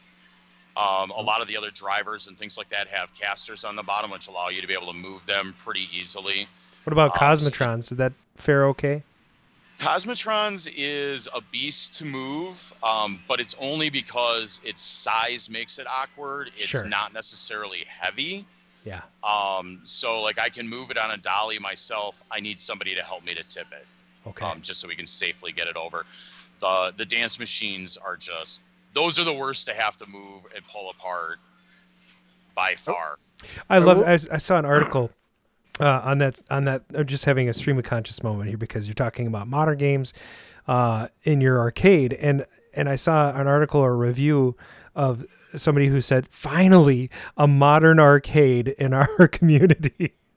And I thought, wait a minute, this is really this is as far from modern as you can get in many ways because it's a real arcade. It's legit, like 80s style arcade that just happens to have some, and we are very classics oriented. Like 80 to 90% of what we have on the floor is 20 years old or older.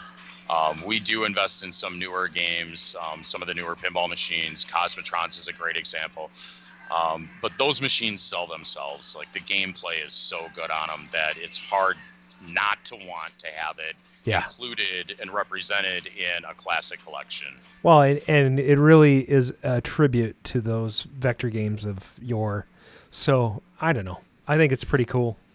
And hey, a shout out to Shane's actually popped up in the chat. I will give him a lot of credit. Those Deluxatrons, the Cosmotrons machines, they spent a lot of time and energy designing those, and they aren't really that bad to move. They go around pretty well, and that fiberglass body is really phenomenal. So what you're saying is you want to buy one? Yeah, I do, and now Shane's gonna like sign him up, bomb the chat with like, okay, when are we shipping? Oh my God, yeah. Mark, you just think, if you wind up getting one and opening the arcade, then you can come and join us for next year's Cosmolympics at the Midwest Gaming Classic. That is true. I mean, if I buy one, it's gonna have to go like right here, like behind me, because there's like no other room at this point. So perfect backdrop for it. You know what? It would be. And then what we could do is like tell people, hey, you're staying in the guest room, and guess what? Cosmotrons is here. It couldn't be better. And for another $20, you'll turn the bass down so that they can sleep.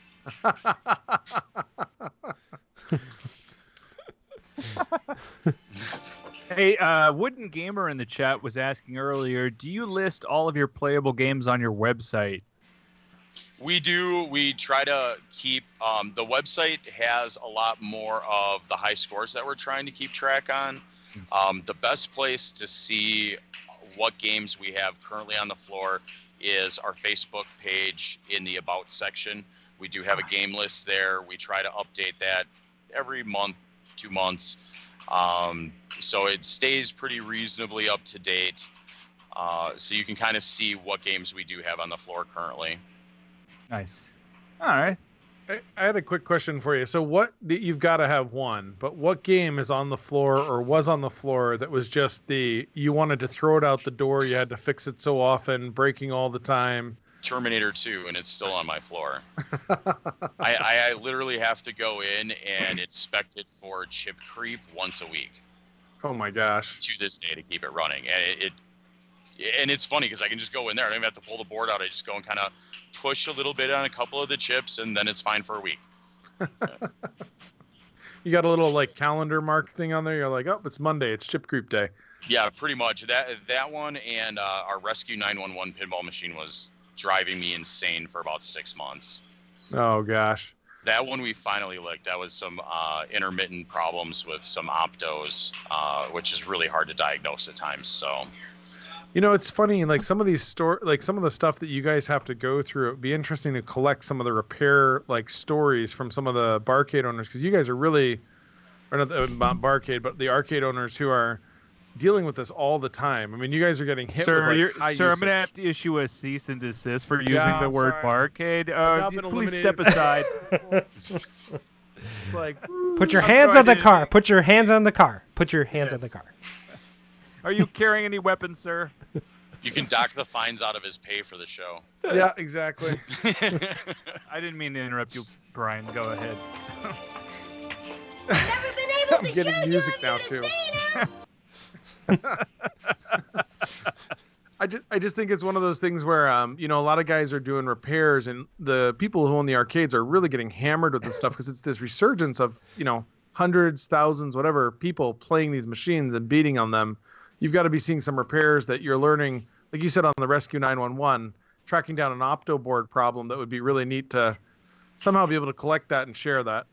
Yeah, not just you guys, but my repair skills over the last year and a half have jumped leaps and bounds. I mean, you know, getting into, you know, when you're in the forums and stuff, we all say, okay, you check this, you check this, you check this. And we kind of have this like basic flow chart that we go through when we're checking out games. And when we're doing things like what I'm doing here, it kind of becomes this bigger thing that you're trying to deal with, because you're going to have those players that say this one switch is out.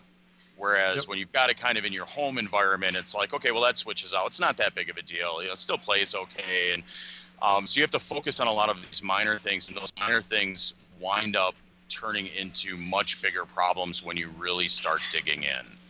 You know, all of a sudden now I'm trying to hunt down one resistor on the board that's not throwing value, which is giving errant readings. And so you can go down these rabbit holes, which can be just enough to drive you crazy. But on the same token, like, you know, I don't know how many times I've had people tell me when I'm working on pinball machines, check the switch test, check the switch test. Now I'm the guy telling that to everybody, because like it took me, you know, pulling my hair out 100 times to learn that, hey, maybe I should check this.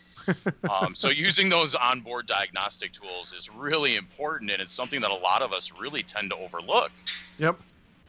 You know, the Williams games, they have phenomenal diagnostic tools inside of there, and you can go through and, you know, pull up different sounds and different, you know, monitor bars and things like that, you know, I'm the first person that's going to grab my TPG, slap it in there, and it's like, no, this is on board. Why are you doing all this extra work? So you don't necessarily need it all the time. And, you know, so keeping it simple is kind of that rule of thumb that we keep trying to pull back to here. It's like, you know, look at the obvious. Yeah. So is there a game, when you go and see other people's arcades, is there a particular game you look for, go to, or gravitate towards? You know, it's horrible, because I get questions like that all the time. Like, what's your favorite game? You know, it's really, really funny. I am about as far from a gamer as you can get. I am a repair guy. My background is in engineering. Like, you know, I started doing this as a hobby because, you know, some guys like to work on cars, some guys like to, you know, work with wood. This was something that I could do that would keep my hands and mind busy while I was home spending time with my kids and my family, especially when my kids were very, very young. And so it kind of grew into where I'm at now, which is like total insanity. But I love working on them. Like I drop my kids off at school and I rush to work, not because I have to work on games, but because I get to work on games. That's awesome. So for me, it allows me to have a very, very fulfilling job, because I get to do what I really honestly love on a day in, day out basis. That's awesome. I mean, that's really a neat, I also am terrible at games. I'm terrible at playing them. I like to think I can fix them, but I can't imagine I have anywhere near the skills that you have after a year of doing this.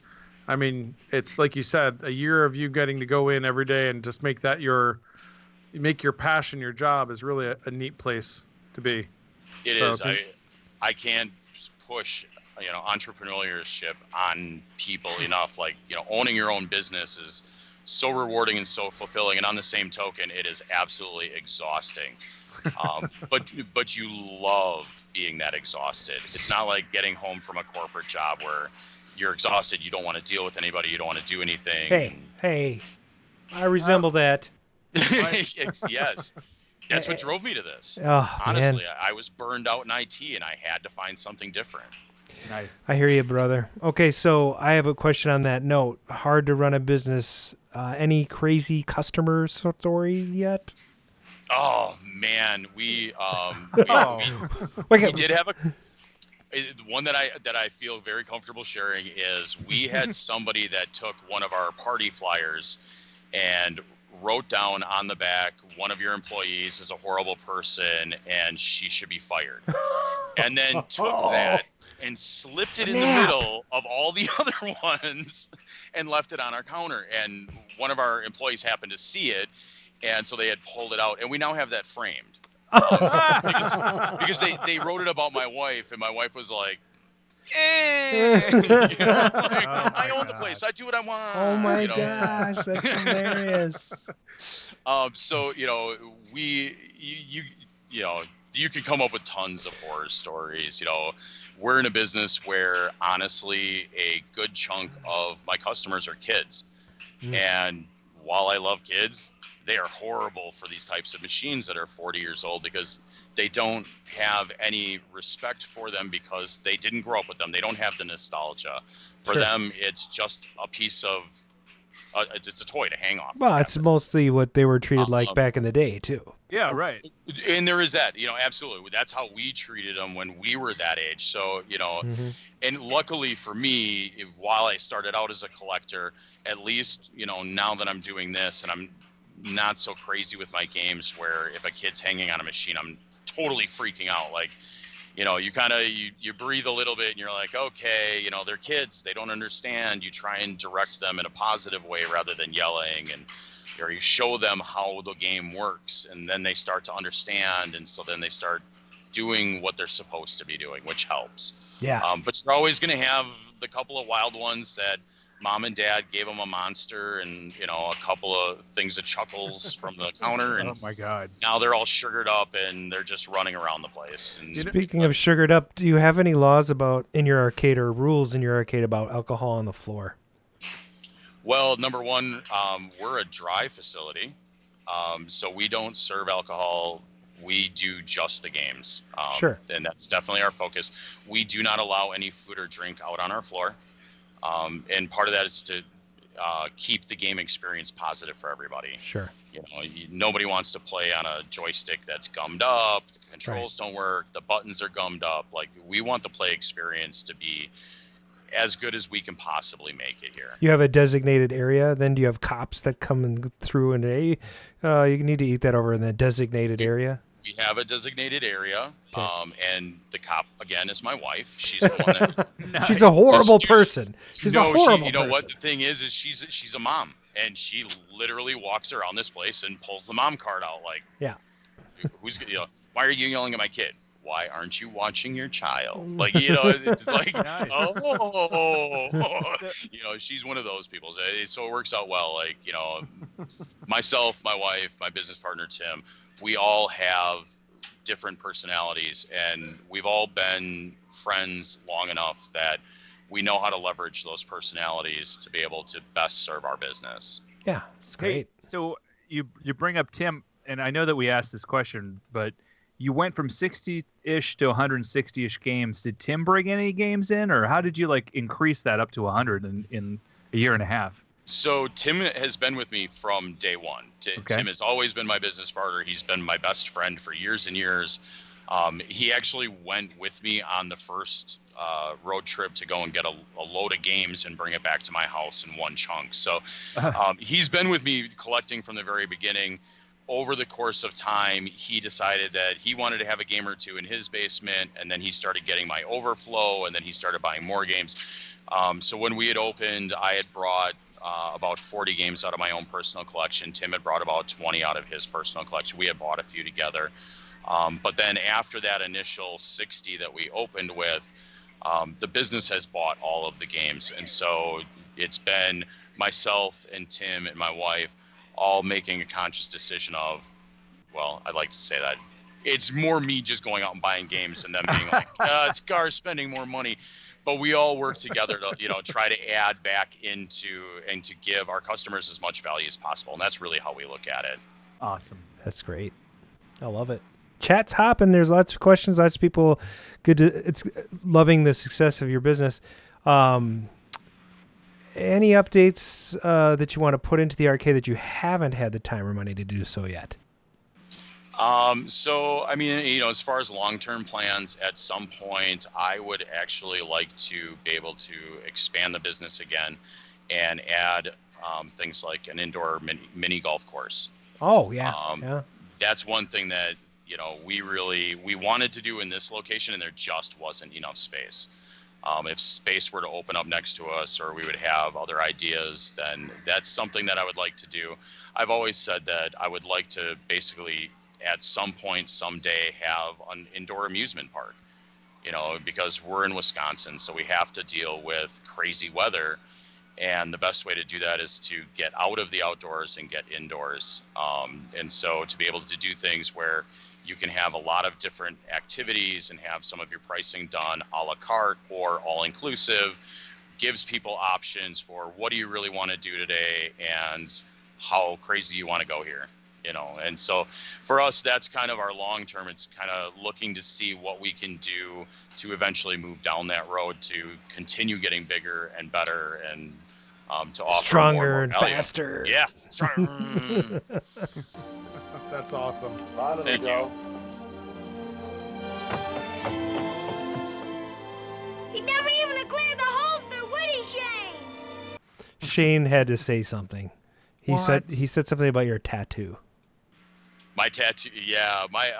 So once I left corporate America, I decided that I wanted to go out and get a tattoo. Something that, I had tattoos before, but something that showed if I was wearing a short sleeve shirt, like everything else is hidden. Yeah. And so I don't know how well it's going to show up on the film, but so I have it's a totem pole with Donkey Kong and classic Hubert. arcade game icons. That's awesome.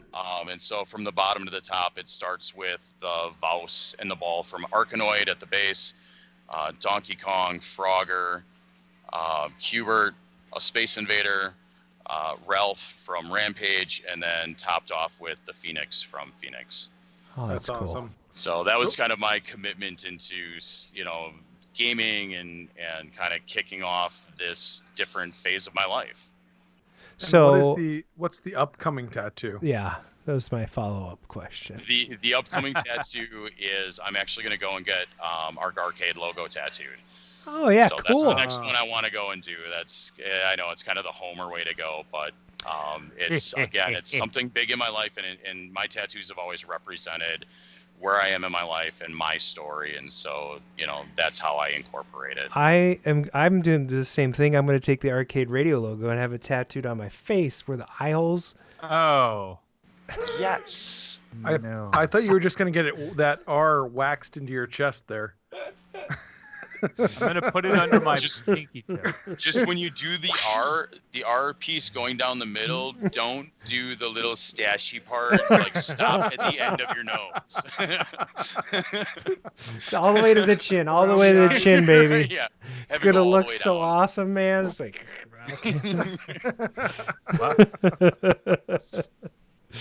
Oh, my God. All right. So, oh, my God. Actually... Paul fired out a good question. Was your wife always on board with the Garcade? Oh, wife of Gar. So how far back are we going? Because we originally coined the Garcade as my basement arcade back in 2012, and then we opened here in 2017. So if you look at our logo, it actually says established 2012 because that's where it all started. But in all honesty, my wife has been behind me 100% from day one. Obviously, anytime that you're looking at a business venture and putting personal finances on the line, and even with a partnership, with friendships, I'm working with my wife, so we're putting our marriage on the line, and there's a lot of really big risks that go into it, so it shouldn't be taken lightly. But my wife really, she stepped up and said, do what you want to do. We'll figure it out. We'll make it work.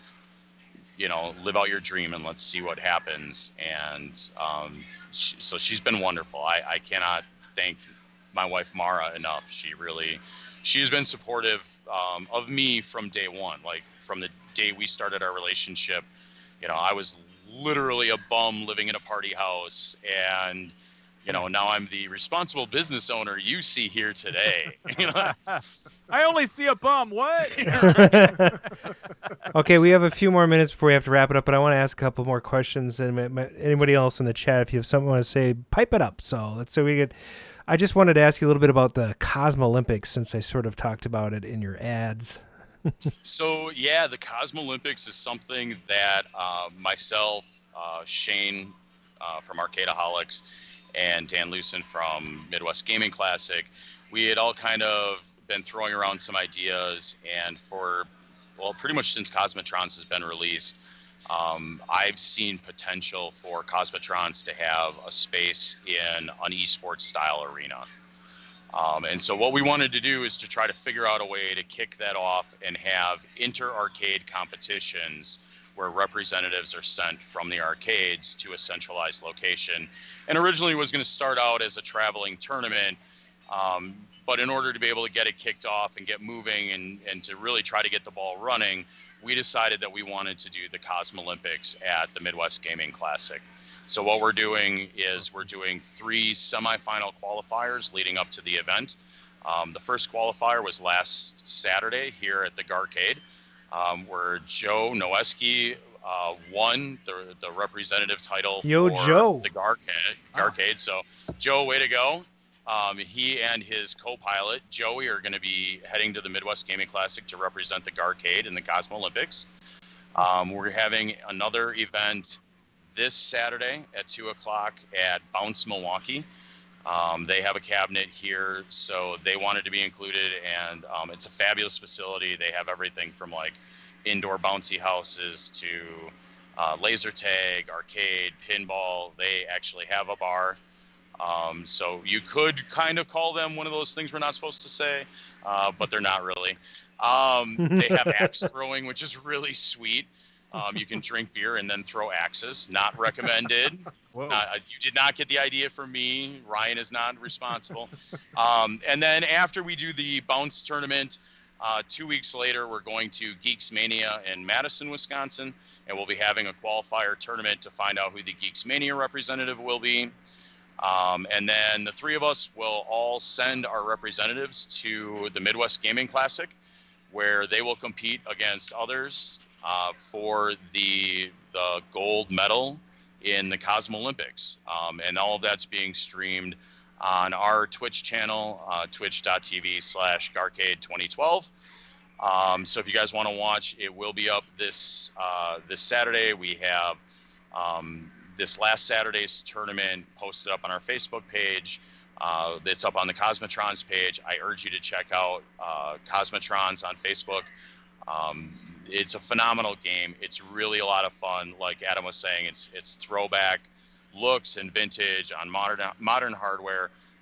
Kind of that modern gameplay where it really leans on the player versus player, and it fits well here because one of our mottos at the Garcade is to have people play together. And this game really helps with that. You see parents and kids and friends and family playing together. It's a very easy game to pick up. It's a difficult game to master. So we're really excited to be a part of getting this tournament up and running. And we look forward to being able to do it for the next couple of years and hopefully finding a couple of other arcades that'll want to sign on and send their representatives as well. I'm going to give a little plug here for Cosmotrons. So Shane is an amazing, has done an amazing job with it. And Dave, like we cannot. Dave, we got to give both of them credit. But one of the things that I really found amazing with what those guys did is they took a game that when I first played it was like, this is really cool and has some potential. And it was already an amazing game, and they have just added to it, built on it. And if you've played it once in the past but haven't played the latest version, you have got to play the latest version. These guys have taken something that was awesome and made it absolutely amazing. The enhancements, the little add-ons, the little features. I mean, right now, your ship gets blown up and your little guy falls out of your ship and you can shoot other ships on the screen. You can't move anymore, but you're like, even though you're out of the game, you're still in the game. It's a really neat what they've done with it and how far they've come in really a short amount of time relative to kind of game development. So it's an amazing game. If you haven't played it, you got to play it. If you have played it but haven't played it lately, you've got to go back and play it again. Yeah, this game, I mean, it is absolutely an amazing game. They have added a ton. They have come out with so many updates. And the best part is they've worked it out where those updates install automatically. The machine is connected via Wi-Fi. It requires nothing on my part to keep my machine updated and running the best code available. And they're constantly putting out, new code and updates and bug fixes.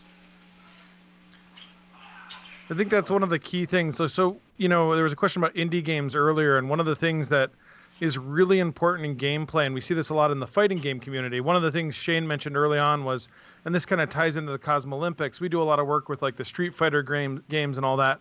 Those guys are constantly balancing their games out and adding enhancements to kind of build on the platform they have. And Shane and Dave have completely picked up on that, and they're constantly balancing and editing, not because the game wasn't good, but as players develop, as skills develop, as like aspects of the game develop, and people become aware of them, they're responding to those inputs. And that's really the sign of kind of a professionally run outfit. This is what, the big guys like Namco and all those guys are doing with their games. And here you have these indie developers actually taking that approach, which is really cool.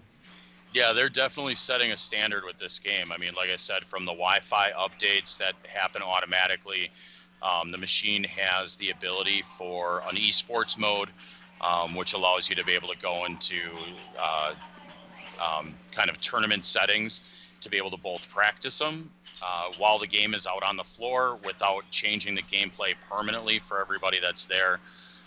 And really, adding maps, adding ships, gameplay enhancements, adding the humans, the shrapnel that actually affects the gameplay. It can actually be detrimental to your ship. It's amazing. Like they have knocked it out of the park, and they just keep swinging. Yeah. So I was going to ask you, I mean, you've got all of this stuff that you're bringing out to MGC, and it sounds amazing.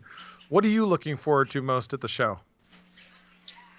What am I looking forward to? Honestly, the best part about the Midwest Gaming Classic for me is being able to hang out with all of my friends in the gaming community. I mean, I started out as a very vocal person in the community when I first started out as a collector. We coordinated floating parties that would go from arcade to arcade to arcade, where the guys that collected would get to go and check out other people's collections and things like that.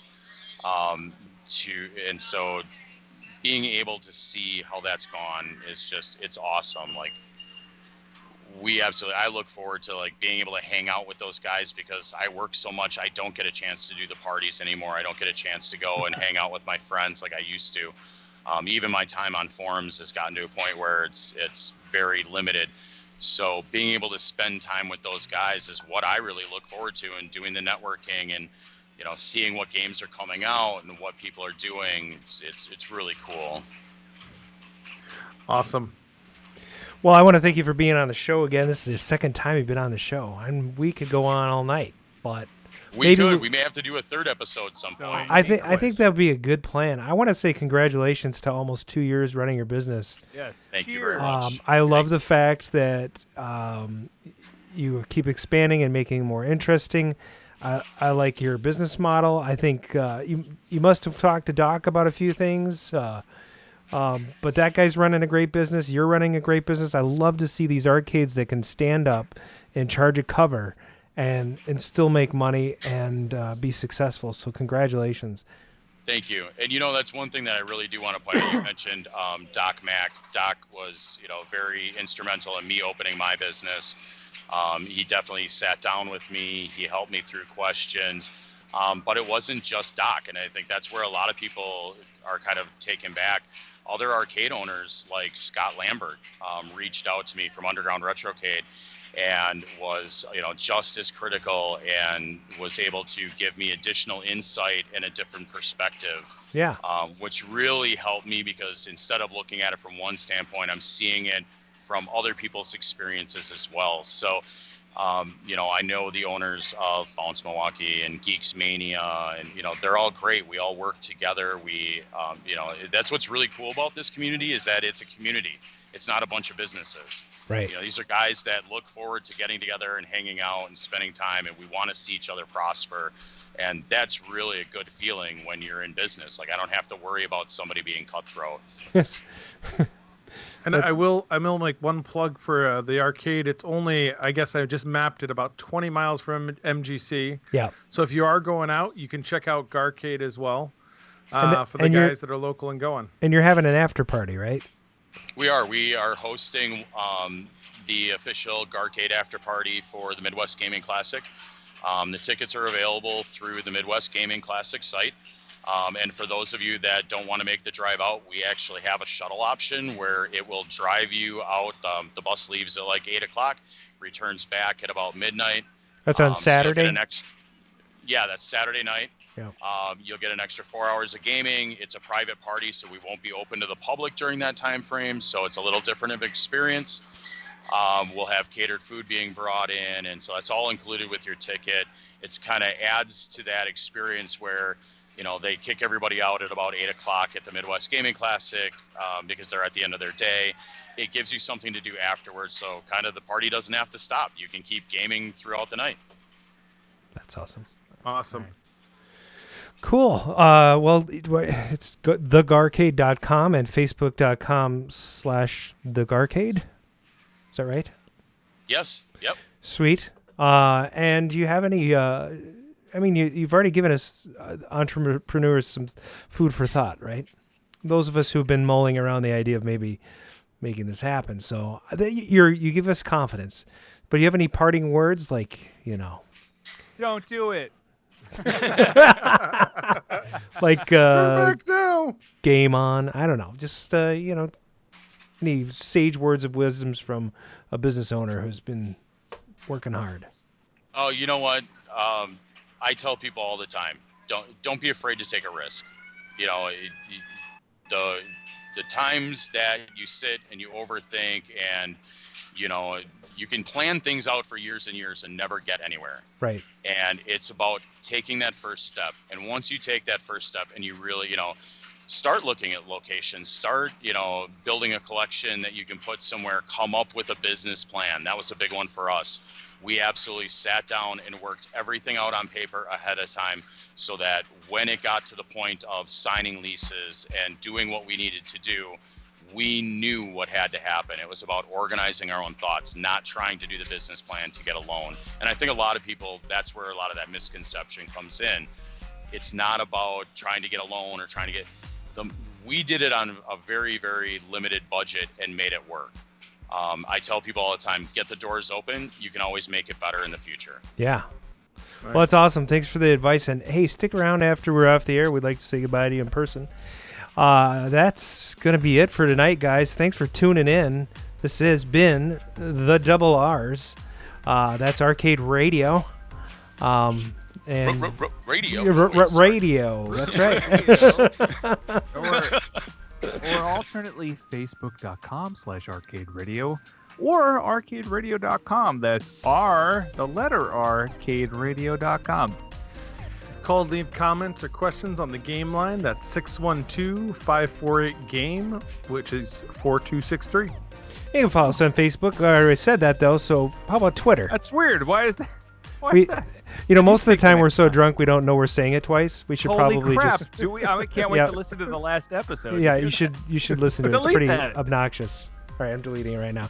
I'll just put Twitter in there. Okay, good. Moving on. How do we not notice this in our show now? I did. Hey, by the way, you can follow us on Twitter or Facebook. Yeah. Did I mention you can follow us on Facebook? Right, or subscribe YouTube? to our YouTube channel. It's just one click. Actually, it's 2 clicks. You follow us, and then you also click notifications, because that's the way you know when we go live, especially on a weird day like this. And you click like. Subscribe on iTunes, Google Play Music, or SoundCloud. All right. Oh, and what's our new service, Adam? Oh yeah, we're with Anchor FM, so you can subscribe on Anchor FM as well, and it's propagated down to Google Play and all the good stuff. Love it. So that's going to be it for the show from Arcade Radio. We hope you had a great time, and we'll see you the next episode. All right.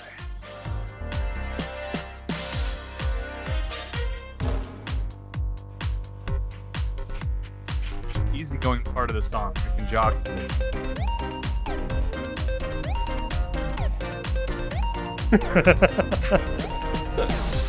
My pants are already off. There's no room to hide it here, so I can't do it. Didn't know it was that kind of arcade. Hello?